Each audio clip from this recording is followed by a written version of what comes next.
Hello everyone, good morning. बस अभी उठे हैं, ब्रेकफास्ट करने जाएंगे। यार ये मुझे सुबह उठने का ना कॉन्सेप्ट बहुत बेकार लगता है। मुझे ब्रेकफास्ट करना बहुत पसंद है होटल का, नो डाउट, बट सुबह उठना, यार रेस्ट करने आया ना तो बंदा आराम से जाए, क्यों सुबह सुबह उठना जाना। मेरा होटल हो ना, मैं तो 12 बजे रखूँ, आराम से जाओ, मस्त खाओ पियो। चलो गाइस चले, क्योंकि वहाँ पे ब्रेकफास्ट के बाद नहीं, सब नहा धो के जाएंगे और हम लोग ऐसे ही हैं गंदे बंदे बन के नाइट सूट में ही जाएंगे।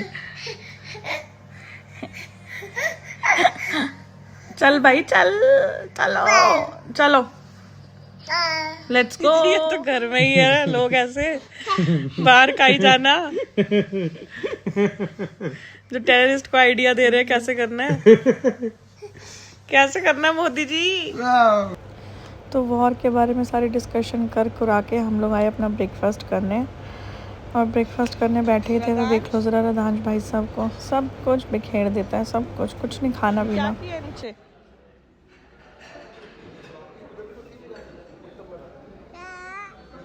खाओ, जल्दी खाओ खाओ। यार अब क्या करना है, सुनो। तंबोला कैसे खेल पाओगे तंबोला, अभी तो नाश्ता करके आए हैं यार। उठो ना, तैयार हो। हाथ धो के गए थे हम, देखा कैसे लल्लू बन के गए थे। हमेशा सब ऐसे ही आते हैं नहा धो के, बढ़िया। तो जाओ, तैयार हो, जल्दी उठ जाए, इसी का फिर कल की तरह फिर लेट होंगे। अरे नहीं खेलेंगे तंबोला। नहीं उठ दो यार अभी नहाना है, मुझे हेड वॉश भी करना है। उनका फोन आ गया ना, जाना पड़ेगा मेरे को। आप नहाओ धो, रधांश को लेके जाओ। तो गाइस हुआ क्या, मैं रधांश को सुलाते सुलाते खुद भी सो गई थी, क्योंकि अब बदली दिख ही रहा है, मतलब वो भी क्रांत किए हो रहा है, उसको भी नींद आ रही थी और मेरे को भी। गाइस मैं सो के उठ गई हूँ, मैं नहा चुकी हूँ, मैंने हेड वॉश नहीं किया क्योंकि मेरे मन नहीं था बिल्कुल भी, और मैं ऑलरेडी लेट हूँ। इट्स 12:51 और हमारा चेकआउट था 12 बजे। सागर अभी अराउंड 12:30 ही गए थे बाहर नहा धो के रेडी होके, बट मैं अभी रेडी नहीं हुई थी, मैं तब भी सो रही थी, तो नींद आ रही थी अब बहुत तेज, अभी रधांश सो रहा है, पर अब मैं फटाफट से रेडी होके उसी से देखती हूँ, कुछ ऐसे टक वकन कर लेती हूँ हेयर स्टाइल, क्योंकि वो सब वहाँ पे तंबोला खेल रहे हैं। कॉल भी आया था सागर के पास, पर हम लोग सो रहे थे तो हम लोग गए नहीं। बाकी हमारे लंच भी अभी यहीं पे ही है, फिर उसके बाद लंच के बाद हम लोग वापस दिल्ली जाएंगे। हमने यहाँ पे ऐसा कुछ एक्सप्लोर नहीं करा, क्योंकि यहाँ पे कुछ है भी नहीं यार। मेनली बस यहाँ पे ना एक मॉल रोड ही है, वो भी यहाँ की बहुत छोटी सी है, मैंने पहले भी विजिट किया है यहाँ पे, बहुत छोटी है, वहाँ पे कुछ है नहीं ऐसा सच, और हमें टाइम भी नहीं मिला क्योंकि यहीं सारी एक्टिविटीज़ थी, सब यहीं था, तो इसीलिए भी। चलो गाइस मैं फटाफट से रेडी हूँ, नॉर्मल मिनिमल सा मैंने मेकअप करना है with BB cream, not much. This is my outfit, अभी मैं बाहर जाके दिखाती हूँ आपको। ओके गाइस, तो दिस इज माय आउटफिट। अब हम जा रहे हैं तंबोला खेलने, क्योंकि वहाँ से बहुत सारे कॉल्स आ गए, सारे लोग वहाँ पहुँच गए, सिर्फ हम ही रह गए ना, हमने चेकआउट किया अभी तक, और ना ही हम अभी तक तंबोला खेलने पहुँचे हैं। तो फाइनली हम लोग पहुँचे नीचे हॉल में, एक गेम तो ख़त्म हो चुकी थी, एक गेम चल रही थी तो हमने फिर खेल ही ली। तो उसके बाद लंच भी हमारा यहीं है, लंच के बाद हम लोगों ने सोचा था, शायद मेरे को लगा था शायद सीधा हम लोग स्टेशन जाएंगे, बट स्टेशन से पहले एक मंदिर है और यहाँ पे एक स्वीट्स की शॉप है बहुत फेमस वहाँ, तो ये दोनों जगह होने के बाद फिर हम लोग जाएंगे। तो गाइस इस बार तंबोला में तो लक ख़राब ही चल रहा है लगता है, अब लंच करने ही चलते हैं। फिर हम लोग लंच के लिए ऊपर पहुंच गए। यहाँ का खाना जनरली बहुत अच्छा था, मतलब डिफरेंट वैरायटीज़ और बहुत अच्छा फूड था। 10 on 10 दूँगी मैं तो फूड में।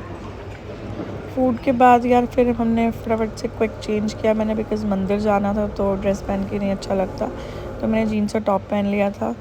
उसके बाद हम लोगों ने इस प्रॉपर्टी को किया बाय बाय। तो अब हम जा रहे हैं बैक टू दिल्ली। तो लेकिन उससे पहले जो 2 स्टॉप्स हैं हमारे, वहाँ रुकेंगे, एक जो स्वीट शॉप है और एक वो जो कालका जी का मंदिर है वहाँ पे। तो हम लोग अपने फर्स्ट स्टॉप पे आ गए थे, दैट इज़ ईशा स्वीट्स, और मतलब ये लोग बता रहे थे कि पहले तो बिल्कुल छोटी सी दुकान होती थी जैसे पुराने टाइप्स, और अब इतनी फेमस है ये। और यहाँ पे मतलब बहुत सारी वेराइटीज़ के कलाकंद होते हैं। ऑलमोस्ट 25 अबव ही थे अभी तक तो जो हमने देखा, तो हमने यही अपने घर के लिए पैक कराया था और बहुत अच्छे भी थे एक्चुअली। और फिर हमने यहाँ से ही कुल्फ़ी खाई रिदांश के लिए, उसकी फ़ेवरेट रसमलाई ली, उसको रसमलाई खिलाई, उसकी फ़ेवरेट है रसमलाई रबड़ी, मतलब मीठा तो उसका फ़ेवरेट ही है यार। अच्छा था मतलब यहाँ का। ऑल्दो हम लंच करके ही आए थे तो इतनी भूख नहीं थी, तो हमने थोड़ा बहुत ही खाया था यहाँ पे, यही स्वीट्स वगैरह खाई थी। फिर हम पहुँच गए थे काली माता टेम्पल, जो कालका जी का मंदिर था। तो यहाँ पे हमने रिदांश को दर्शन कराया, पंडित जी ने रिदांश को बुलाया, उसको दर्शन कराया बहुत अच्छे से। मतलब यहाँ पे पिंडी स्वरूप में है, जैसे क्या कहते हैं वहाँ पे है ना वैष्णो देवी में, वैसे ही पिंडी स्वरूप में। और ये शायद मतलब पंडित जी ने ही बताया था कि पांडवों के टाइम का है कुछ, मतलब इसकी स्टोरी तो वो बता रहे थे। और फिर यहाँ पे बिल्कुल साथ ही गुरुद्वारा भी था, फिर हम गुरुद्वारा भी गए, और मतलब सेम ही दीवार है दोनों की, मंदिर की और गुरुद्वारे की। तो फिर हम यहाँ गुरुद्वारे गए, गुरुद्वारे मत्था टेका, उसके बाद फिर हम लोग सीधा स्टेशन के लिए निकल गए। यहाँ से तो 10-15 मिनट्स का ही रास्ता रह गया था बस। तो हम लोग को हमारी सीट से लॉट हो गई थी, बैठे ही थे। थोड़ी देर बाद फिर हम लोग को चाय और सैंडविचेस वगैरह मिल गए थे, बट सच बताऊँ तो सैंडविच बहुत ही बेकार था, बट ठीक है कोई बात नहीं। तो फिर जाते हुए तो जर्नी हमारी ऐसे ही निकली, बातें करते हुए, क्योंकि सब अब फैमिलियर ही हो गए थे, तो सब बात कर रहे थे। और रदांश भी इधर उधर ही था एज यूजुअल, तो सही रहा। मतलब जाते हुए तो हम ऐसी सब बातें करते रहे, टाइम पास हो गया पूरा। और ट्रेन भी ज़्यादा भरी हुई नहीं थी हमारी। तो अराउंड 9 o'clock हमें डिनर मिल गया था, और अब तो बहुत थक गए थे, बस हो रहा था कि यार जल्दी से ट्रेन रुके और घर जाए। तो 10:30 अराउंड हम लोग ट्रेन से उतर गए थे, और फिर कैब बुक कर रहे थे तो कैब ही नहीं हो रही थी। तो हमने कहा चल भाई ऑटो ही सही, हमने ऑटो किया और हम अपने घर पहुंच गए। Okay bye bye.